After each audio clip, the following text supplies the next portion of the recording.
question. It's a different question every week. Welcome to the Jesse Lewis Show, everybody. We're real professional here. So, Ryan, this week's question is: do you believe in ghosts? Do I believe in ghosts? It's an icebreaker. It's an icebreaker. There are ghosts out there. There are spirits out there. So even your own family, you may consider. I guess some people may consider ghosts come to you in visions. That's fair. So, yeah, that's fair. The reason I ask is just to have an icebreaker. Now, you are a celebrity chef, but I don't want to talk about all the celebrities you work for. I want to figure out how you actually started in the industry of food and cooking. Mm-hmm. I started very young, just messing around in the kitchen, because I feel like, in your house full of males, we're always eating something. So always just kind of messing around, especially when your parents work a lot and it's just you home from school. So you want something to eat. So just kind of just want to fix yourself something and really dabble and play with different ingredients to what was what, Okay. Some good things, some bad things, but that's where it all started. That's how you start. But on a side note, cooking's in my family. Grandfather was a chef. Aunts, uncles, they've cooked. Southern, a lot of seafood, things of that nature. So it was, that foundation that was set in to really taste seafood, taste cuisine, Southern cuisine, what it should be. So that really sparked an interest to where I, it's not yet. I didn't pursue it as a career yet, because eventually I want to go to college for engineering. Okay. I want to work for the Sonys of the world, different places like that for just to develop sound, develop quality sound, just to learn that aspect of engineering. So, but it just wasn't for me. I just wasn't passionate as I thought I was about it. So I decided to pursue the culinary arts career. That's awesome. I worked in a kitchen for 8 years almost. I never went to school for it. It was at a resort style thing. And I think it's a very common thing that a lot of people have is that's generally the first job a lot of people get. And then as you progress through your career, you actually become good at it, which is amazing. When you look back, you brought up your grandpa. So what's your favorite thing that your grandpa cooked at home? Well, my grandpa, there was the smothered pork chop dish, that he put together. Then there was also, he's definitely known for gumbo, okay. So that was one of the treats that you really had to, or not really had to, but really got to learn from him to really develop some flavors of his style and some flavors of my unique style. So I was able to really intertwine that. So gumbo was probably one of my favorites that I've tasted of his. That's awesome. What goes into a good gumbo? I know we're not talking about the stuff you normally talk about, right? But what goes into a good gumbo? It's supposed to be a conversation between two dudes. Hey, this is an important conversation, Well, gumbo comes in many facets and many forms. Seafood's a popular one. Shrimp, crab, oysters, crawfish, sausage, of course, mirepoix, or the Holy Trinity in Louisiana: onion, celery, bell pepper, garlic. If it's filet, you can have filet. If you want okra gumbo, you can add okra. And you want a good bodied stock to really help support the gumbo within itself. A lot of people don't know what that term actually means. So what does a body for the stock actually mean? So sorry for breaking it down even further. No, this is important. I mean, when you say bodied stock, you're talking about a broth that's very full of flavor. You want something that's full of, really could uphold to the ingredients that's in the gumbo. That's awesome. Now, we are going to go, obviously, to the celebrities you've worked with. What's the favorite dish that you've cooked for the celebrities and the companies that you work with? I don't want to know about the actual companies themselves, because Hmm. just because why? But what's the favorite dish that you serve them, and what was their favorite dish that you served them? Um, well, I've cooked for so many and so many, like so many different things. Everybody has a different palate. Some love seafood. Crab cakes are a popular dish. So you mix Louisiana style crab cakes versus Maryland style crab cakes. So that's a favorite. Shrimp and grits is another favorite of some. Even to the simplest form of the fried chicken sandwich. So it just depends um,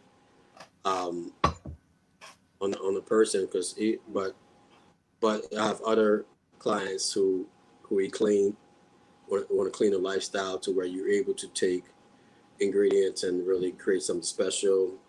Uh, Mm-hmm. briskets is briskets one. You have ethnic clients. Doing the lakas is another thing.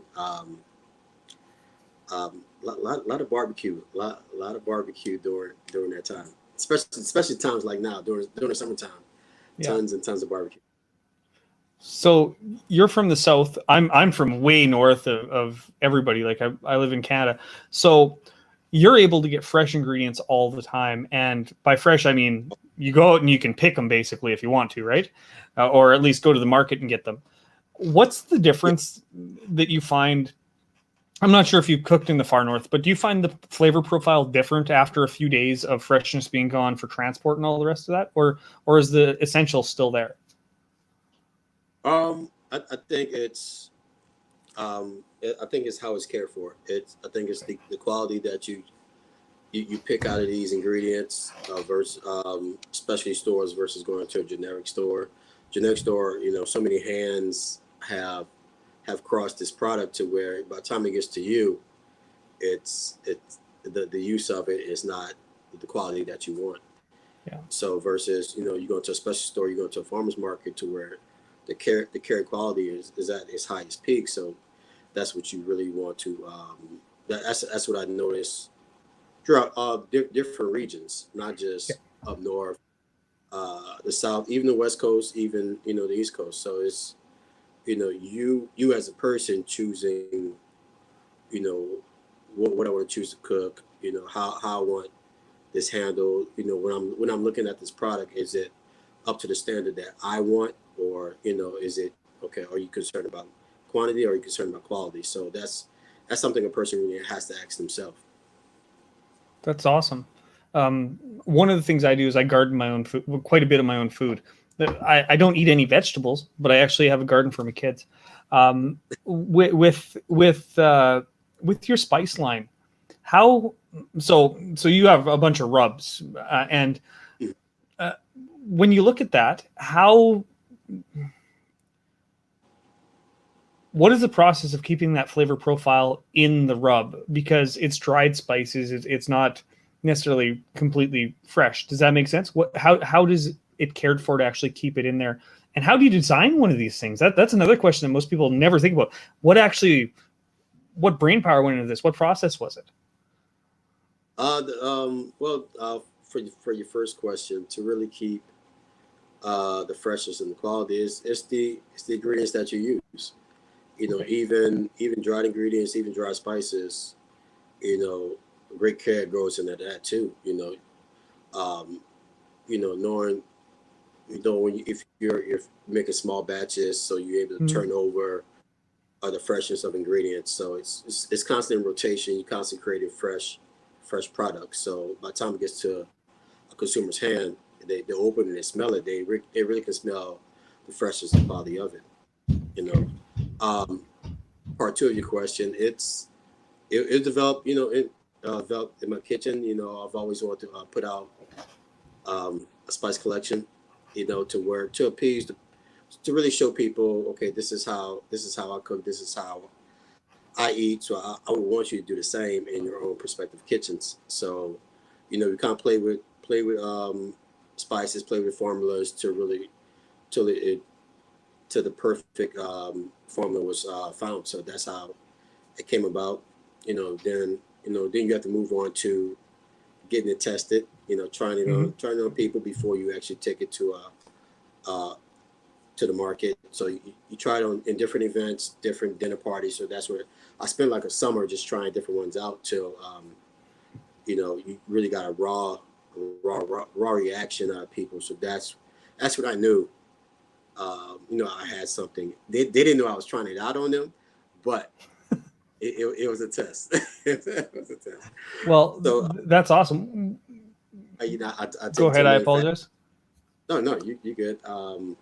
Take it to the manufacturer, get it tested for mass production, get tested for nutritional quality. So that's when, once we set on that, we can really get ready for production to produce and get ready for stores.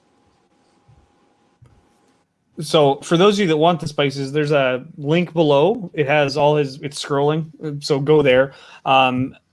When you are what the thing I have in my mind when it comes to that the making it, I imagine you sitting there with 100 different spices and 100 little jars making 50 briskets or 50 chowders or whatever it is. That's where the imagination goes, right?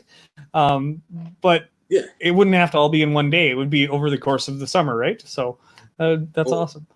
the summer, my job is to make it easy for you. So all you gotta do is grab one jar. You don't have to think about it.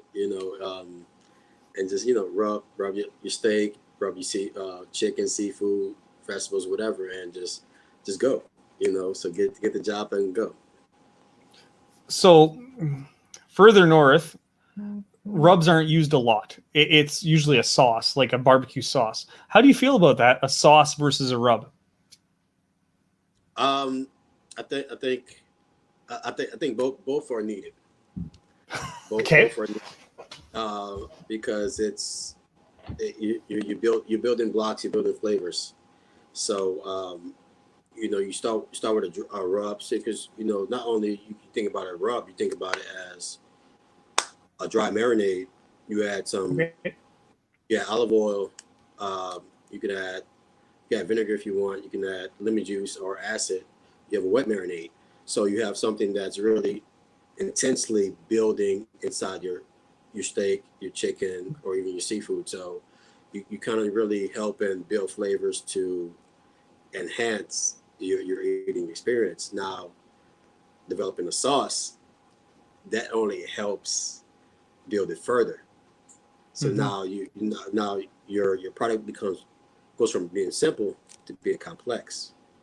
So that's why I say both are needed versus, okay, you just have a protein, just throw some sauce on it, you have something. No, you just have to Yeah. really build flavors to have a unique experience with the product.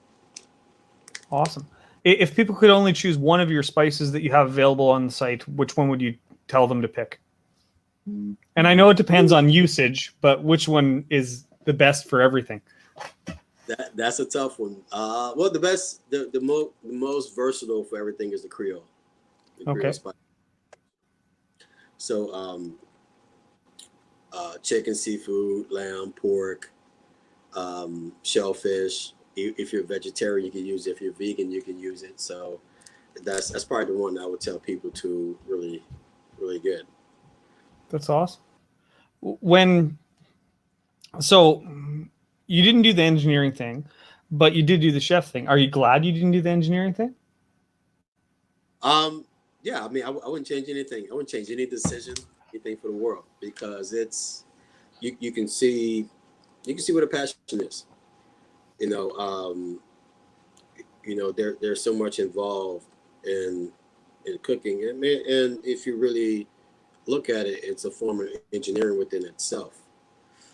So you're creating dishes, you're really formulating dishes, something new, something that tailors to you. So you pretty much, I guess, you will, if you want to call it a culinary engineer, you can call it culinary engineer. That's awesome. So I, I would never change anything.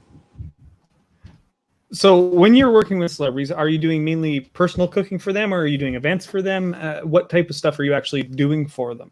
Because there's different levels of being a chef, right? There's the personal style and there's the big events. There's the events. Well, there's the private side, to Yeah. where they have one chef only. Then you have the personal side to where you have a chef that's doing cooking for multiple clients, doing multiple things, Mm. catering dinner parties, et cetera, meal delivery. So Yeah. that's pretty much the side I'm on. So I'm still able to do events for companies, events for Mhm. clients, dinner parties for clients. So really, I'm able to show my style of cooking versus, you're private. You have to tailor to their palate. Yeah. Yeah. Have So you ever that's had them come back in the back and talk to you and see what you're actually doing and discover with you, or try to discover you? I enjoy that. I enjoy interaction, whether it's them or whether it's people for events, for dinner parties. Come back and see what it's all about. Not just you just looking at what's on your plate, but know the process.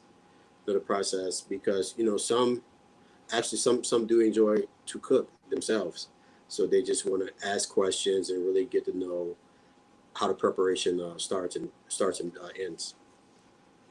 That's awesome. If you could, if you met a 15-year-old kid, guy just washing dishes today in the back end of a low end restaurant, and you knew that they could be the next great person in the celebrity chef world, what would you tell them? Just one piece of advice, and that's all you could give them. If I had to tell a 15-year-old kid who's just starting, but they threw him in a dish pit, Well, um, that's where most people start, right? So, that, but I mean, but that's true. But hey, the dish room is the most important part of the it is. kitchen. So, you just let them know, don't give up, persevere. You tell them the things that were told to myself. Keep grinding, keep learning, and really pursue your passion. So if this is what you want to do, pursue it to the highest level. So just don't give up. The beauty of the industry is that yes, you can go to school for it, but there's also ways to apprentice through it. It's not it's not deemed a high class industry. Well, it is in some aspects, but it's also anyone can attain it from any social station. And I was a kid that grew up on welfare. It was pretty much my first introduction to a job, and it served me for 8 years unbelievably well. It allowed me to prove that I wasn't a piece of garbage, and I think a lot of people don't realize that about the industry. Um, when you look at your past, is there any accidents that you had or anything that you can share that you might be a little bit embarrassed by, but you learned something from? And you don't have to if you don't want to. I mean, I guess there was a time we cooked at the James Beard House, Okay. and I was young. I was young. This is my first internship, and I was in charge of desserts. Granted, everything's going smooth, everything's going fine. We're doing baked Alaska, and Yeah. everything is set. Ice creams are set, but I didn't know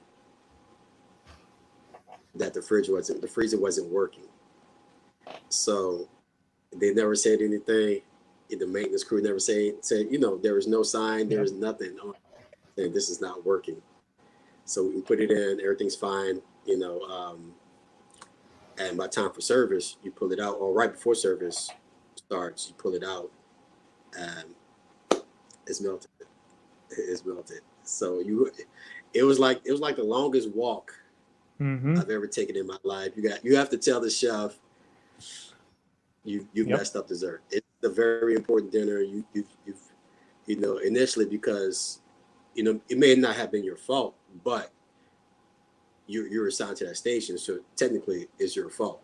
Yep. So you have to tell you messed the dessert up, and I had to take that walk. It wasn't pretty, but it was a learning experience to really go over and check everything. Yep. Check every dot every I, cross every T before you really move forward and know where you're going. I had the opposite happen to me. I did a lettuce prep, and I accidentally put them in the freezer instead of into the cooler. And yeah, it was not pretty afterwards. So, but everyone makes mistakes, and that's the place to do it. Well, it's not the place to do it for big professional stuff, but sometimes it happens. Yeah. Where are you going from here? You have a good history. What's your plans for the future? Where do you want to be as a celebrity chef, if that's what you choose to be called? I think in the future, just really increase the brand awareness to start, globally, to really, people. My one of my goals, well, my main goal is to really have people just really accept and try my food. You know, we have the spices. Next could be cookware, next could be knifeware. Uh, um, Cookbooks, that's always on the list. I think a restaurant's on the back burner. A restaurant's on the back burner. I guess let's just wait and see what happens. Right now with everything going on, let's just wait and see what happens. Well, yeah, we don't know when we can go actually back to work, right? Especially, right. Yeah. Yeah. So, do you see a disconnect so you cook in a very specific way? You are the Louisiana Orleans style cooking, that type of stuff, correct? So, do you fuse that with other traditions? Do you bring in the French tradition or the Japanese tradition into it, or is it just straight up one specific way they cook? I mesh all types of cuisines with Cajun Creole cuisine. I'm able to mesh Creole with California cuisine, and you create something new. Create something that to where, okay, you have to show, people who may not have had it. Okay, life's more than etouffee. Life's more than jambalaya. There's many things to eat. We eat farm and table, just like you do. Everything's not spicy. Everything's not fried. So. Yeah. It gives you opportunity to really educate people on Southern food. So Southern food, when I think of Southern food, I really think of the ocean and the saltwater fish. One of the things I've never considered, is there freshwater fish normally in Southern cooking in general? More so like lakes, freshwater trout. Yeah, so okay. You can get. I didn't. Yeah. That makes a lot of sense.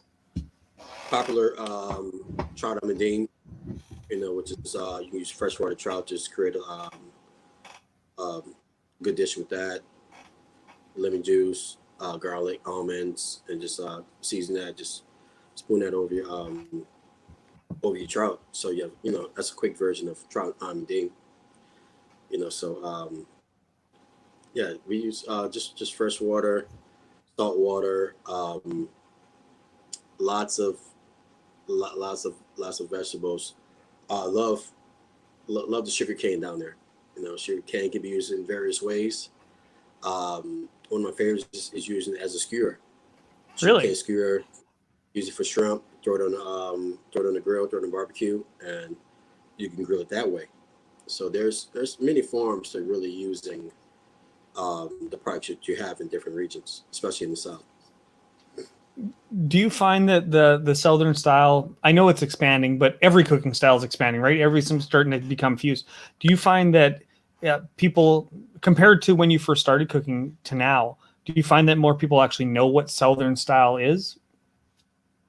I think so. I think the American palate has expanded, and it's become, Southern food has become more, but outside the Southern region, it's become more acceptable in different regions. That there was a time when places like Idaho was literally just meat and potatoes, and that's all you got, and maybe some dill. Dill was their spice, and I'm still kind of in one of those regions where we hunt, we fish, we do all that stuff. And when you look at that, how much of the culture was informed by being able to go out and actually fish and hunt and find this type of food, and to be able to sustain themselves, basically. I'm not talking even today. I mean, like 400 years ago. How much did that define the culture, and is there still impacts from it that you can see? I mean, it defined it greatly because it was for life. It was a way of life. You know, where you live, fresh food was what it was. You went out and you hunted, you fished. You caught your quail, you hunted your rabbit, you shrimp, you crab. You went fishing. So these things help.